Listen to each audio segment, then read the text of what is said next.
สวัสดีครับผมชื่อนายพีรพงษ์เหมือนอวมครับรหัสนักศึกษา634104025วันนี้ผมจะมาพูดอธิบายเรื่องบันไดเสียงและ Key Signature ครับผมไปดูเรื่องแรกกันเลยครับบันไดเสียงเราจะไปพูดถึงในเรื่องแรกกันเลยนะครับเรื่องบันไดเสียงนะครับบันไดเสียงคือระยะของเสียงเรียงลำดับจากสูงไปต่ำหรือจากเสียงต่ำมาหาเสียงสูงก็ได้นะครับครบ8ขั้นเสียงประจำขั้นที่1หรือขั้นที่8เรียกว่าโทนิกหรือคีโทนนะครับและจะนำเสียงไหนมาตั้งเป็นเสียงที่1ก็ได้เมื่อเรียงลำดับเสียงให้ครบ8ขั้นก็จะเกิดบันไดเสียงชุดใหม่ขึ้นนะครับบันไดเสียงมีทั้งหมด2ประเภทนะครับคือ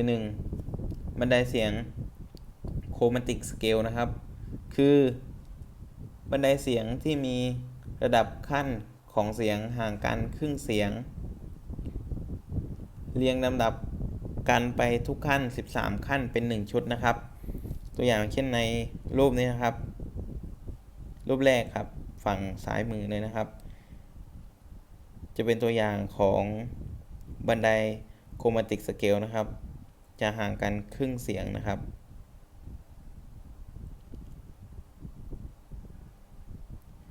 บันไดเสียงประเภทที่2นะครับคือบันไดเสียงไดอะโทนิกนะครับไดอะโทนิกสเกลนะครับคือบันไดเสียงที่มีระดับขั้นเสียงห่างกันเต็มเสียงและครึ่งเสียงคักกันไปนะครับมี8ขั้นคักคือบันไดเสียงที่มีระดับขั้นของเสียงห่างกันเต็มเสียงและครึ่งเสียงคะกันไป8ขั้นมีทั้งหมด2ชนิดนะครับจะมี1คือ Major Diatonic Scale กับ Minor Diatonic Scale นะครับผม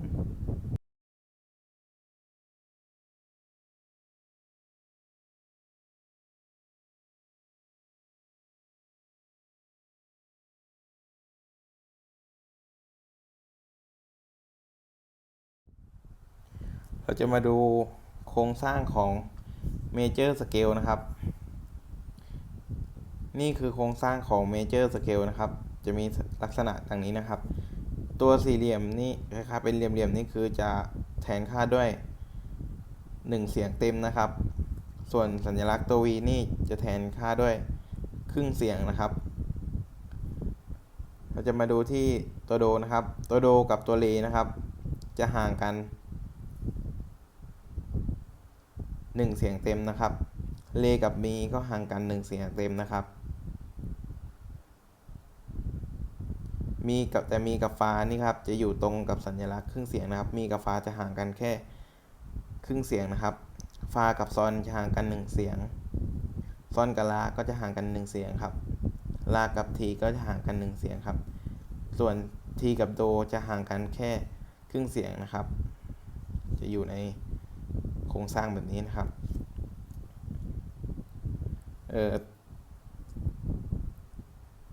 เมเจอร์สเกลนะครับจะเปรียบอย่างก็คือจะเป็นโหมดด้วยนะครับโหมดที่เรียกว่าไอโอเนียนโหมดนะครับจะมีลักษณะแบบเดียวกับเมเจอร์สเกลนะครับไอโอเนียนโหมดจะลองสังเกตดีๆนะครับตัวโน้ตจะมีทั้งหมด8ตัวนะครับจะแบ่งได้เป็น2กลุ่มกลุ่มหนึ่งจะมี4ตัวนะครับจะมี4ตัวโน้ตซึ่งเรียกว่าเตต้าคอร์ดนะครับเรียงจากเสียงต่ำไปหาเสียงสูงนะครับ4ตัวโน้ตเมื่อ4ตัวโน้ต2กลุ่มมารวมกันนะครับก็จะได้เป็น1สเกลแบบนี้ครับผม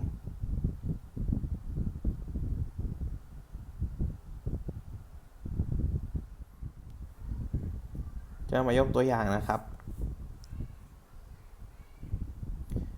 โดเรมีฟาครับเป็น4ตัวโน้ตนะครับ จะเรียกว่า1เทต้าคอร์ดนะครับซอนลาทีโด4ตัวโน้ตนี้ก็จะเป็นอีก1เทต้าคอร์ดนะครับรวมกันเป็น2เทต้าคอร์ด2เทต้าคอร์ดรวมกันก็จะได้เป็น1สเกลครับผมต่อมานะครับจะมาสอนการหาโน้ตทางชาร์ปของเมเจอร์สเกลนะครับอย่างแรกเราต้องตั้งสเกลโดขึ้นมาก่อนนะครับหรือสเกล C นะครับจะมีทั้งหมด8ตัวนะครับโดเรมีฟาซอนลาซีแล้วก็โดนะครับจะครบทั้งหมด8ตัวนะครับนี่นะครับเพราะว่าสเกลโดจะเป็นสเกลที่เมเจอร์ที่ไม่ติดชาร์ปนะครับวิธีการหานะครับตัวสเกลต่อไปนะครับคือเอาโน้ตตัวที่5นะครับของสเกลแรกนะครับคือสเกลแรกคือสเกลโดนะครับนับครับโดนับไปเลยนะครับ1 2 3 4 5ตัวที่5ของสเกลโดคือ G นะครับหรือซอนนะครับก็เอามาตั้งแล้วก็มาตั้งนะครับเป็นตัวแรกนะครับแล้วก็เติมให้ครบนะครับจากซอนให้ครบ8ตัวนะครับซอนก็ลา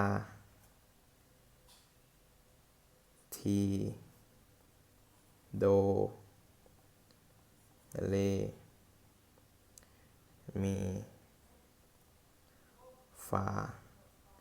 แล้วก็ซอนนะครับก็จะครบ8ตัวนะครับวิธีการหาตัวชาร์ปนะครับคือใส่ชาร์ปในตัวที่7นะครับก็จะได้นับครับตัวที่1 2 3 4 5 6 7ตัวที่7คือตัวฟานะครับก็ใส่ชาร์ปตัวที่ตัวฟานะครับผมเราก็จะได้ฟาชาร์ปนะครับแล้วคีย์ต่อไปนะครับก็ทำเหมือนเดิมครับคือเอาตัวที่5ในสเกล G หรือสเกลซอนนะครับ1 2 3 4 5ได้ตัวเรนะครับหรือดีนะครับก็นำมาใส่เป็นตัวเริ่มแรกนะครับคือดีนะครับแล้วก็ทำเหมือนเดิมครับเติมให้ครบ8ตัวนะครับเรมีฟา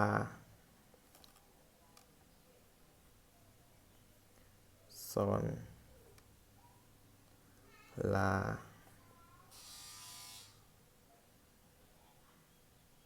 ทีโดแล้วก็เรนะครับฟาในสเกลซอนนะครับได้ติดชาร์ปไปแล้วนะครับก็ต้องนำลงมาเติมด้วยนะครับ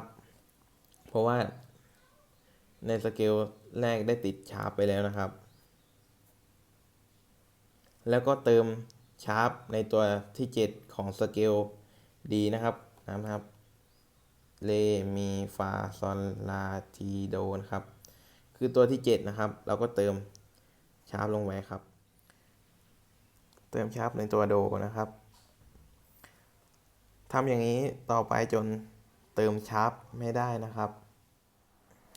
เมื่อเราเขียนมาถึงสเกล B นะครับสังเกตดีๆว่าตัวที่5ในสเกล B ที่เราจะมาทำเป็นสเกลต่อไปนะครับคือ F นะครับ F เป็น F sharp นะครับนำ F มาเขียนก็เขียนเป็น F sharp เลยนะครับไม่ต้องมาเขียนเป็น F ธรรมดาหรือ F ตรงนะครับแล้วก็เขียนต่อไปเลยนะครับฟา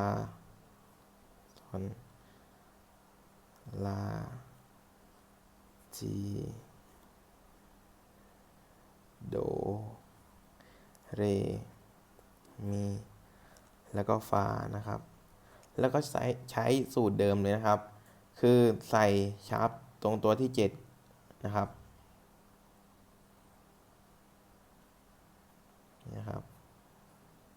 แล้วก็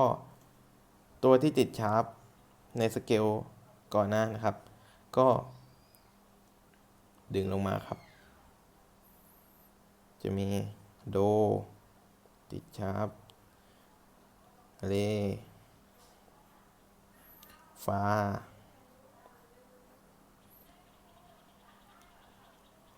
ซอนแล้วก็ลานะครับ สังเกตว่า B ยังไม่ติดชาร์ปนะครับ ยังเหลืออีกสเกลหนึ่งคือสเกลสุดท้ายนะครับ ตัวที่5นะครับ1 2 3 4 5คือสเกล C นะครับสเกล C sharp ครับเขียนเลยครับผมเหมือนกันเลยครับ C sharp C โดเรมีฟาซอนลาทีแล้วก็โดครับใช้สูตรเดิมเหมือนกันครับคือเติมชาร์ปตรงตัวที่7นะครับแล้วก็ใส่ชาร์ปให้กับตัวที่ติดชาร์ปมาในคีย์ก่อนหน้านะครับ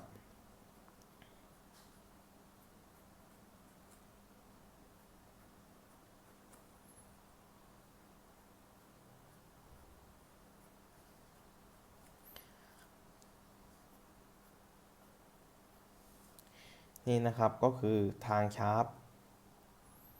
ของสเกลเมเจอร์นะครับผมก็จะมีวิธีการ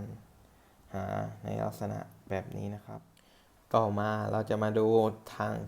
แฟดกันบ้างนะครับเมื่อกี้ทางชาร์ปไปแล้วในเมเจอร์สเกลนะครับมาดูทางแฟดในเมเจอร์สเกลกันบ้างครับผมเหมือนเดิมครับตั้งสเกลที่ไม่ติดอะไรเลยเหมือนกันนะครับก็คือสเกลโดนะครับนี่ครับโดถึงโดครับ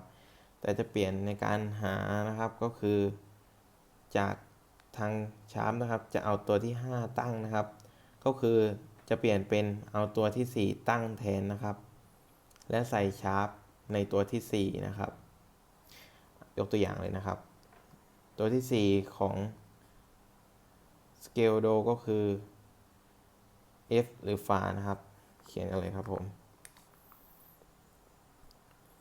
ฟาซอนลาทีโดเรมีแล้วก็ฟานะครับใส่ชาร์ปใส่แฟดในตัวที่4นะครับ1 2 3 4คือตัว B นะครับหรือ T ก็ใส่แฟดเข้าไปนะครับเราก็จะได้ B แฟดนะครับตัวต่อไปก็เหมือนกันครับเอาตัวที่4นะครับก็คือตัว B flat นะครับต้องใส่ B flat นะครับอย่าใส่เป็น B natural นะครับต้องใส่เป็น B flat ตามในสกิลก่อนหน้าเลยนะครับตั้งด้วย B flat นะครับ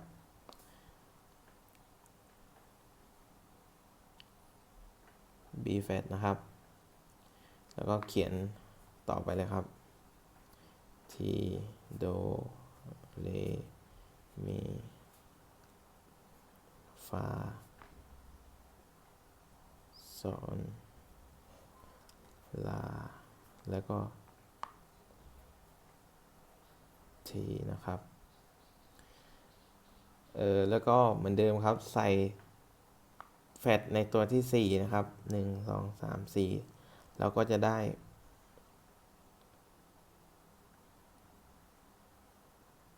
มีแฟดครับ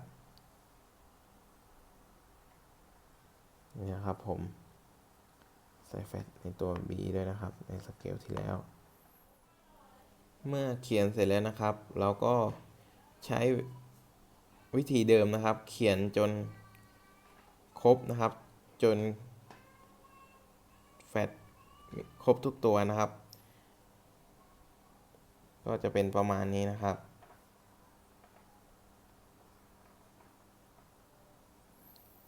นี่นะครับ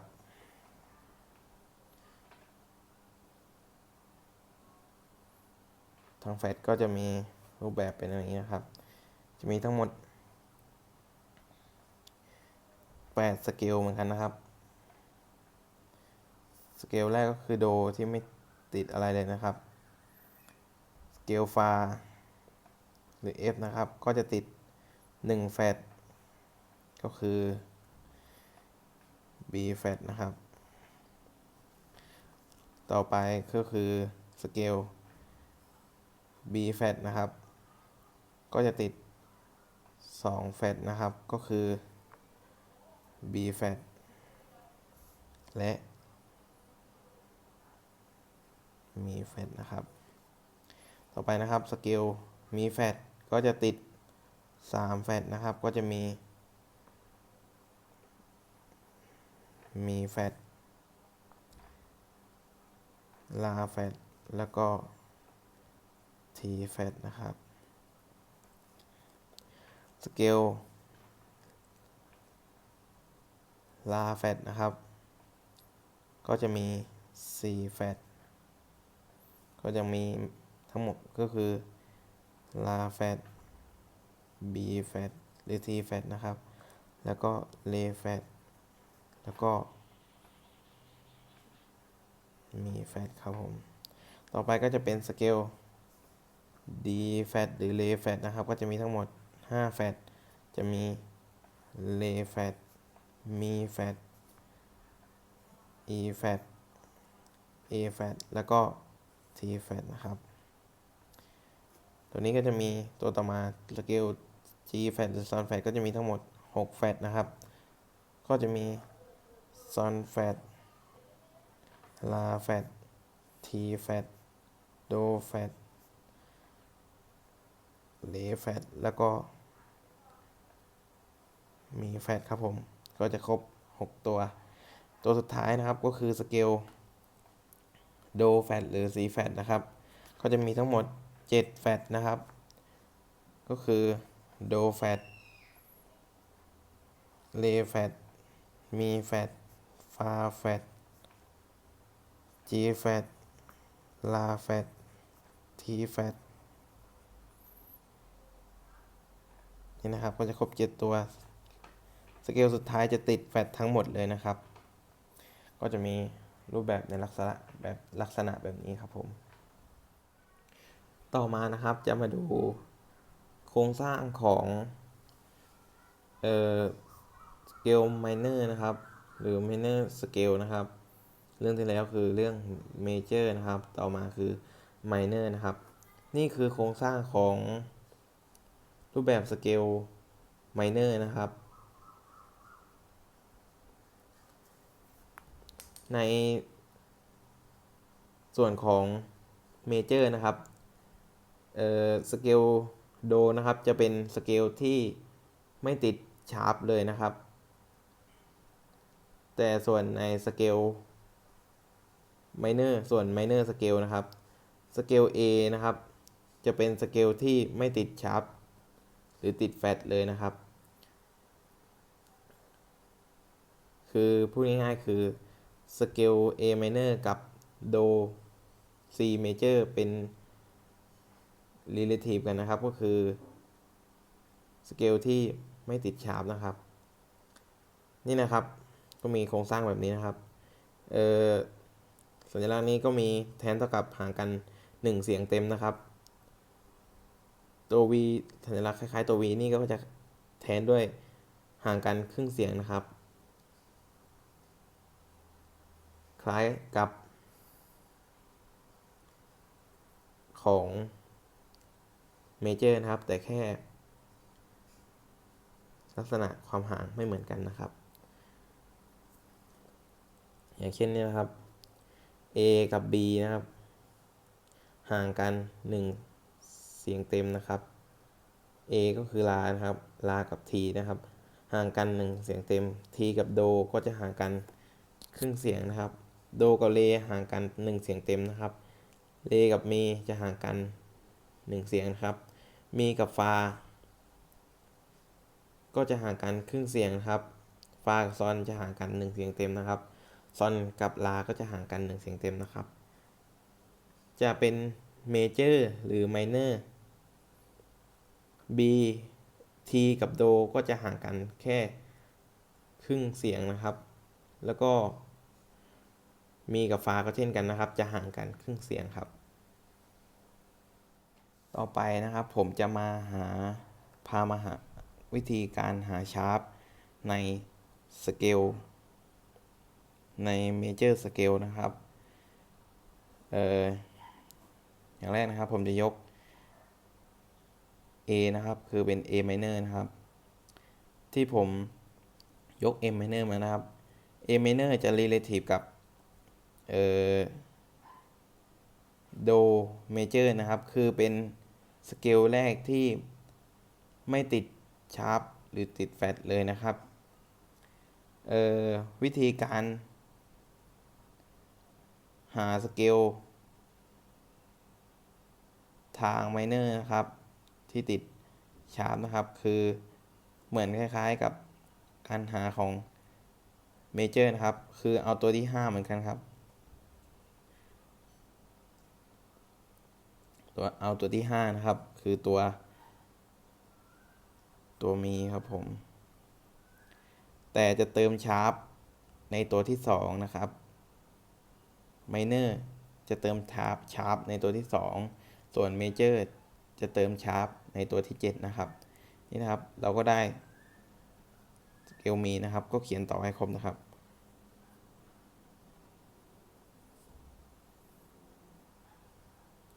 มีฟาซอนลาทีโดเลมีนะครับเราก็จะเติมชาร์ปในตัวที่2นะครับคือฟานะครับก็จะเป็นฟาชาร์ปนะครับแล้วก็ทำเช่นเดิมครับคือเอาตัวที่5นะครับนับไปนะครับ1 2 3 4 5 1 2 3 4 5คือเราจะได้ตัว B นะครับเราจะได้สเกลต่อมาก็คือ B minor นะครับก็เขียนต่อให้ครบกับโดเลมีฟาซอนลาทีแล้วก็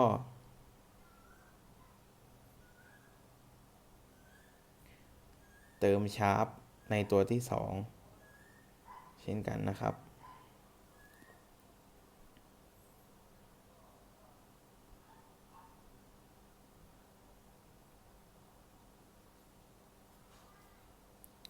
แล้วก็เติมฟาชาร์ปด้วยนะครับเพราะว่าในคีย์ก่อนหน้าฟาได้ติดชาร์ปไปแล้วนะครับวิธีการคล้ายๆกับเมเจอร์นะครับแต่แค่เติมชาร์ปในตัวที่2แทนที่เราจะไปเติมในตัวที่7นะครับต่อไปก็ตัวที่5นะครับ1 2 3 4 5เราจะได้เป็นฟานะครับเราก็ชักดึงลงมาเป็นฟาชาร์ปนะครับฟาชาร์ปไมเนอร์นะครับ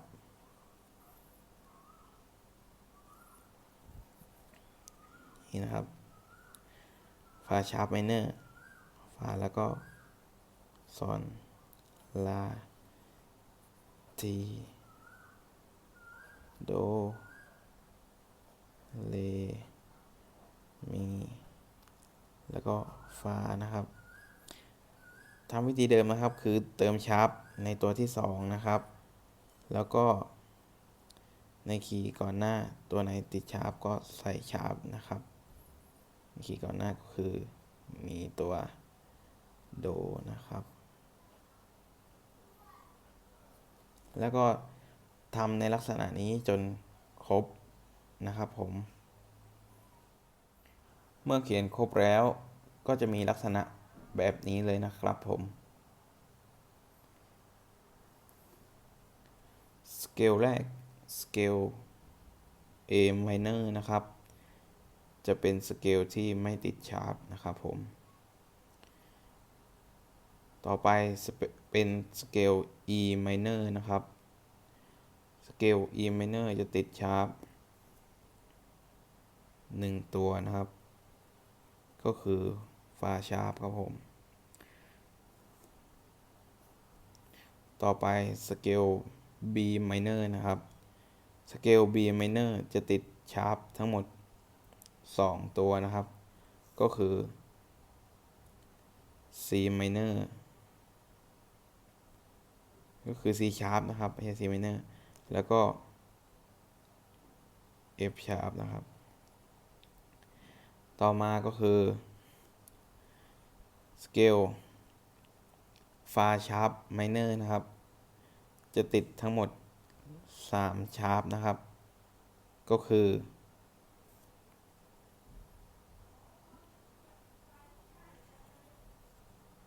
F sharp G sharp แล้วก็ Do sharp ครับต่อไปนะครับคือสเกล C sharp minor นะครับจะติดทั้งหมด4 sharp นะครับตัวแรกก็คือ C sharp minor ตัวที่2ก็คือ D sharp นะครับแล้วก็ Fa sharp แล้วก็ Sol sharp นะครับจะเป็นทั้งหมด4ตัวต่อมาก็คือสเกล G sharp minor นะครับจะติดทั้งหมด5ตัวนะครับติดทั้งหมด5 sharp นะครับก็มีตัวแรกนะครับ G sharp minor A sharp C sharp Re sharp แล้วก็Fa sharp ครับก็ชอบทั้งหมด5ตัวนะครับแล้วก็ตัวต่อมานะครับสเกลต่อมาคือสเกล D sharp minor นะครับติดทั้งหมด6 sharp นะครับตัวแรกก็คือ D sharp minor ครับตัวที่2ก็คือ E sharp ครับ F sharp ครับ G sharp ครับ A sharp ครับ Do sharp ครับผมก็จะเป็นทั้งหมด6ตัวนะครับสเกลสุดท้ายนะครับคือสเกล A minor นะครับจะติดทั้งหมด7 sharp นะครับตัวแรกก็คือ A sharp นะครับ minor แล้วก็เป็น B sharp จะติดทุกตัวเลยนะครับ C sharp D sharp E sharp F sharp แล้วก็ G sharp นะครับก็คือทั้งหมดครบ7ตัวในสเกล A sharp minor นะครับต่อไปผมจะมาพูดเรื่อง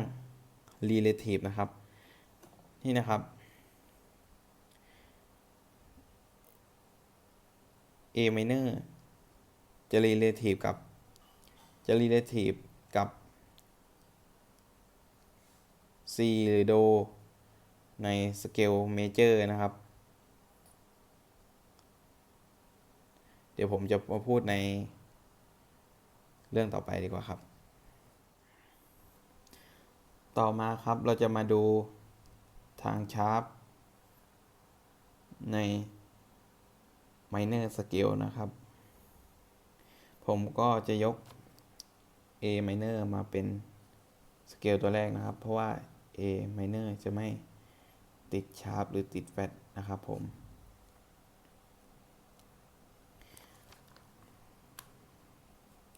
ในการหาทางแฟตของ minor scale นะครับเราจะเอาตัวที่4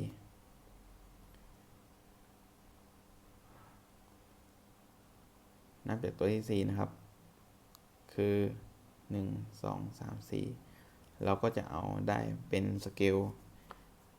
D minor นะครับ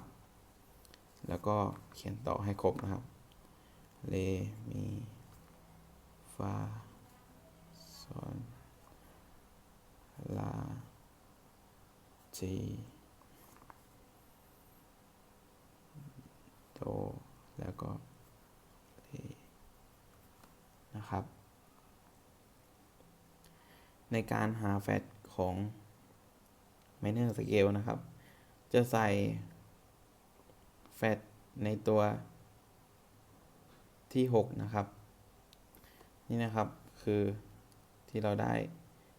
สเกล D minor นะครับเราจะใส่แฟตในตัวที่6นะครับของในสเกลนะครับ1 2 3 4 5 6แล้วได้ตัวที่6คือตัว B นะครับก็ใส่แฟตเข้าไปเลยครับผมวิธีการคล้ายๆกับอันก่อนครับแต่แค่เปลี่ยนตำแหน่งการใส่แค่นั้นเองครับอันต่อไปก็เหมือนเดิมครับเอาตัวที่4นะครับ1 2 3 4ตัวที่4ของสเกล D minor นะครับก็คือ G นะครับเราก็ได้มาเป็น G minor หรือ G minor นะครับผมเราเขียนให้จบครบนะครับซอนแล้วก็ลาทีโดเรมีฟาแล้วก็ซอนแล้วก็ G minor นะครับผมเมื่อเราได้แบบนี้แล้วเราก็เหมือนเดิมครับใส่แฟตในตัวที่6นะครับของสเกล G minor นะครับ1 2 3 4 5 6ตัวที่6ในสเกล G minor ก็คือตัว E นะครับก็ใส่เป็น E flat ครับแล้วก็ใส่แฟตในตัว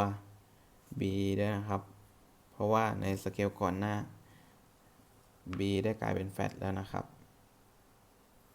นี่นะครับเราก็ทำในลักษณะนี้ไปเรื่อยๆนะครับจนครบเหมือนเดิมครับผมนี่คือสเกลทั้งหมดในสเกลทาง minor สเกลนะครับพอเขียนเสร็จจะอยู่ในรูปแบบนี้นะครับ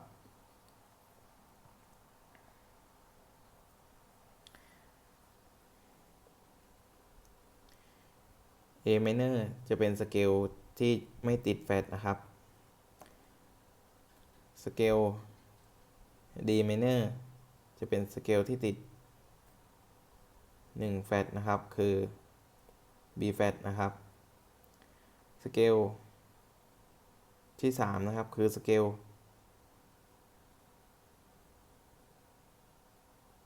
G minor นะครับ G minor คือจะติด2แฟตนะครับก็คือ B flat กับ E flat นะครับต่อไปนะครับสเกล C minor นะครับสเกล C minor จะติดชาร์ปทั้งหมดติดแฟตทั้งหมด3แฟตนะครับคือ E flat A flat แล้วก็ B flat นะครับต่อมานะครับสเกล F minor นะครับ F minor จะติดทั้งหมด4แฟตนะครับคือ A flat B flat D flat แล้วก็ E flat นะครับต่อมานะครับคือสเกล B flat minor จะติดทั้งหมด5แฟตนะครับคือ B flat D flat E flat G flat และ A flat นะครับต่อมานะครับคือสเกล E flat minor จะติดทั้งหมด6แฟตนะครับ คือ 1 E flat 2 G flat 3 A flat 4 B flat 5 C flat 6 E flat นะครับและสเกลตัวสุดท้ายทางแฟลตของ minor scale นะครับก็คือสเกล A flat minor นะครับจะติดทั้งหมด7ตัวนะครับหรือติดทั้งหมดเลยนะครับก็คือมีทั้งหมดก็คือมี A flat B flat C flat D flat E flat F flat และ G flat นะครับผมนี่คือรูปแบบสเกลที่ติดแฟลตของ minor scale นะครับต่อมาครับผมจะมาพูดถึงคู่ relative ทางชาร์ปของ major scale กับ minor scale นะครับทางชาร์ปนะครับ C major จะเป็นคู่ relative กับ A minor นะครับวิธีการดูยังไงนะครับถ้าจะดูจากทาง major นะครับให้เริ่มจากตัวโดนะครับแล้วนับลงนะครับนับลง3นะครับเราก็จะได้จากโดนะครับโดทีลานะครับก็จะได้เป็น relative กับ A minor นะครับแต่ถ้าจะดูจากทาง minor นะครับให้นับขึ้นครับถ้าทาง major ให้นับลง3นะครับแต่ถ้าทาง minor ให้นับขึ้น3นะครับจากเป็นก็เป็นลาทีโดนะครับวิธีการนับนะครับก็จะได้เป็นคู่ relative กันนะครับยกตัวอย่างอีกข้อหนึ่งนะครับอย่างเช่น G major เป็นคู่ relative กับ E minor ยังไงนะครับวิธีดูก็คือมี G นะครับทาง major ให้นับลงนะครับจาก G นะครับซอนฟามีนะครับก็จะได้เป็น E minor นะครับแต่ถ้าจะดูทาง minor นะครับเรามี E minor จะดูว่าเป็นคู่ relative กับสเกลอะไรทาง major นะครับให้นับขึ้น3นะครับก็เช่นมีฟาซอนนะครับเราก็จะรู้ว่าคู่ที่ relative กับ E minor ในสเกล major คือตัว G นะครับผมทำแบบนี้ในทั้งหมดในสเกลเลยนะครับนี่คือทางชาร์ปที่ relative กันระหว่าง major กับ minor นะครับผม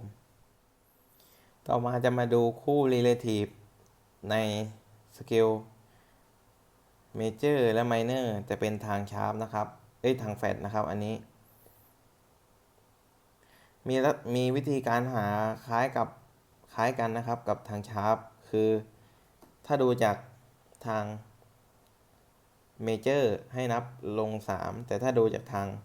minor ให้นับขึ้น3นะครับอย่างเช่นคู่ C กับ C major กับ A minor นะครับอันนี้จะไม่ติดอะไรนะครับแล้วก็วิธีการดูนะครับก็คืออย่างเช่นจะดูว่า C major relative กับอะไรในของ minor นะครับให้นับลง3นะครับก็เป็นโดทีลานะครับก็จะได้เป็น A minor ครับผมประมาณนี้ครับใช้วิธีการเดียวกันเลยครับต่อมานะครับ minor จะแบ่งออกเป็น3ชนิดนะครับก็คือชนิดที่1คือ natural minor ก็คือ minor ปกติในแบบที่ผมเขียนอธิบายไปในตอนต้นนะครับคือรูปแบบของ natural minor คือ minor ปกตินะครับชนิดที่2นะครับ harmonic minor ก็คือ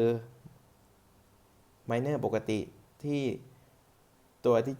7 ติดชาร์ปนะครับก็คือเวลาไล่ขึ้นไปนะครับตัวที่ 7 จะติดชาร์ปนะครับ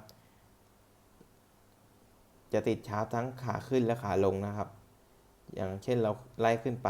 ตัวที่ 7 จะติดชาร์ปนะครับและตอนไล่ลงตัวที่ 7 ก็จะติดชาร์ปนะครับผมนะครับมาชนิดที่ 3 นะครับก็คือเมโลดิกไมเนอร์นะครับก็คือ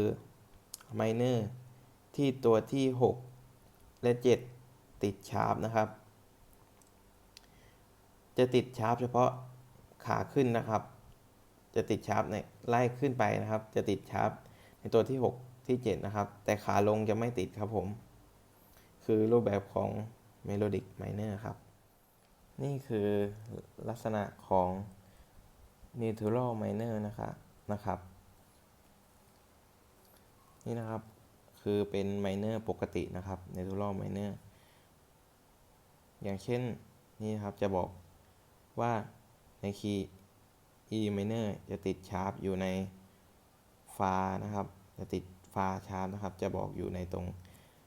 คีย์ signature ตรงนี้นะครับนี่นะครับรูปแบบก็จะเป็นประมาณนี้ครับแล้วอย่างเช่นตัวอย่างในคีย์ B minor นะครับก็จะติดชาร์ปอยู่ในบอกตัวที่ติดชาร์ปนะครับอยู่ในตรงตัวบอกคีย์ signature นะครับนี่นะครับก็จะเป็นรูปแบบนี้ปกตินะครับต่อมานะครับคือ harmonic minor ครับ harmonic minor คือไมเนอร์ปกตินะครับที่ติดชาร์ปในตัวที่ 7 นะครับ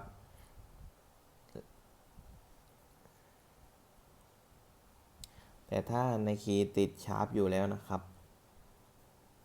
ในขาขึ้นหรือขาลงก็แล้วแต่นะครับก็จะกลายเป็นดับเบิลชาร์ปครับนี่นะครับอย่างเช่น A harmonic minor นะครับตัวที่ 7 นะครับ1 2 3 4 5 6 7นะครับตัวที่ 7 นะครับจะติดชาร์ปทั้งขาขึ้นและขาลงนะครับอยู่ในรูปแบบลักษณะนี้นะครับ E minor E harmonic minor ก็เช่นกันนะครับจะติดชาร์ปในตัวที่ 7 ทั้งขาขึ้นและขาลงนะครับต่อมาคือรูปแบบของ melodic minor นะครับ melodic minor คือจะติดชาร์ปในตัวที่ 6 และ 7 ในขาขึ้นอย่างเดียวนะครับขาลงจะไม่ติดนะครับนี่นะครับจะเป็นลักษณะแบบนี้นะครับตัวที่ 1 ตัวที่ 2 ตัวที่ 3 ตัวที่ 4 ตัวที่ 5 ติดชาร์ปในตัวที่ 6 และ 7 นะครับในฝั่งขาขึ้นอย่างเดียวนะครับฝั่งตัวที่ 7 และตัวที่ 6 ฝั่งขาลงจะไม่ติดนะครับ E melodic minor ก็เช่นกันนะครับจะติดชาร์ปในตัวที่ 6 และ 7 นะครับถ้าตัวที่ 6 หรือ 7 ติดชาร์ปอยู่แล้วนะครับก็จะกลายเป็นดับเบิลชาร์ปนะครับมีลักษณะประมาณนี้ครับผมในลักษณะของ melodic minor ครับผมต่อมานะครับผมจะมาพูดในเรื่อง key signature นะครับ key signature ก็คือเป็นตัวบอกว่ามีกี่ชาร์ปนะครับในชาร์ปมีอะไรบ้างหรือถ้าเป็นในเพลงก็จะบอกว่าเพลงนั้นคือเพลงคีย์อะไรนะครับช่วยในการเล่นดนตรีได้นะครับนี่คือลักษณะของ key signature นะครับ key signature จะอยู่หลังกุญแจประจำหลักนะครับแต่อยู่หน้า time signature นะครับ key signature ครับในตัวอย่างที่ผมให้ดูนี่คือ key G นะครับ key G จะติด1ชาร์ปนะครับก็คือฟาชาร์ปเราจะเอาตัวที่จิตชาร์ปนะครับมาเขียนไว้ตรง key signature นี้เลยนะครับในตัวโน้ตจะไม่ต้องเขียนนะครับผมจะมาลองเขียนให้ดูกันเลยนะครับผม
นี่นะครับในคีย์จีนะครับตัวฟาจะติดชาร์ปนะครับ ไม่ต้องมาเขียนตรงนี้ข้างหน้านะครับ เพราะว่ากำหนดคีย์ซิกเนเจอร์เป็นคีย์จีติดชาร์ปอยู่ในนี้แล้วตรงนี้แล้วนะครับผมจะมายกตัวอย่างนะครับ นี่คือการเขียนคีย์ซิกเนเจอร์ทั้งหมดนะครับ อันแรกที่ผมเขียนให้ดูคือคีย์ G นะครับนี่นะครับคือจะติดชาร์ปอย่างเดียวนะครับผมและนี่ผมเขียนให้ดูทั้งหมดเลยนะครับในไทม์เมเจอร์นะครับนี่คีย์ G เขียนในลักษณะนี้นะครับพอมาคีย์ D นะครับเขียนคีย์ D ติด2ชาร์ปนะคือฟากับโดนะครับผมก็เขียนในช่องในเส้นฟาแล้วก็โดนะครับจะอยู่หลังกุญแจหลักประจำหลักแล้วก็อยู่หน้า time signature นะครับนี่นะครับคีย์ A นะครับฟาโดซอนครับผมจะเขียนในลักษณะนี้หมดเลยครับนี่นะครับเป็นลักษณะนี้ครับและต่อมานะครับผมจะมาบอกวิธีการจะดูนะครับว่าอย่างเช่นถ้าไม่มีบอกนะครับว่านี่คือคีย์อะไรนะครับเห็นติดฟาชาร์ปนะครับวิธีการเห็นแล้วอยากจะรู้ว่าคือคีย์อะไรนะครับอย่างเช่นตัวนี้เป็นคีย์เป็นตัวฟาชาร์ปนะครับให้เพิ่มไปอีกครึ่งเสียงครับจากฟาชาร์ปเพิ่มอีกครึ่งเสียงก็จะเป็นซอนครับก็จะรู้ว่าเป็นคีย์ G ครับผมอย่างเช่นดูในตัวนี้นะครับตัวอย่างที่2นะครับนี่นะครับ2ชาร์ปมีฟาชาร์ปกับโดชาร์ปนะครับเป็นให้ดูตัวที่อยู่สุดท้ายนะครับนี่ตัวแรกให้ดูตัวสุดท้ายนะครับนี่เป็นโดชาร์ปอยู่ใช่ไหมครับเพิ่มอีกครึ่งเสียงครับจากโดชาร์ปก็เป็นเลครับก็จะรู้ว่านี่คือคีย์ดีครับผมเพื่อนๆจะสับสนนะครับมาดูในคีย์ต่อไปนะครับนี่นะครับมีทั้งหมด3ชาร์ปนะครับฟาโดซอนนะครับฟาโดซอนอยากจะรู้ว่าอันเนี้ยมันคือคีย์อะไรนะครับดูตัวสุดท้ายเหมือนเดิมครับซอนชาร์ปนะครับซอนชาร์ปเพิ่มอีกครึ่งเสียงก็จะกลายเป็นลาครับเราก็จะได้เป็นคีย์ A นะครับนี่คือทริคนะครับในการดูว่าคือคีย์อะไรนะครับคือการดูคีย์ซิกเนเจอร์นะครับผมครับผมก็มีทริคเล็กๆน้อยๆเพียงเท่านี้ครับเอาละครับวันนี้ผมก็ขอจบการนำเสนอเรื่องบันไดเสียงแล้วก็คีย์ซิกเนเจอร์นะครับถ้าในคลิปมีผิดพลาดประการใดก็ขออภัยมาณที่นี้ครับขอบคุณครับ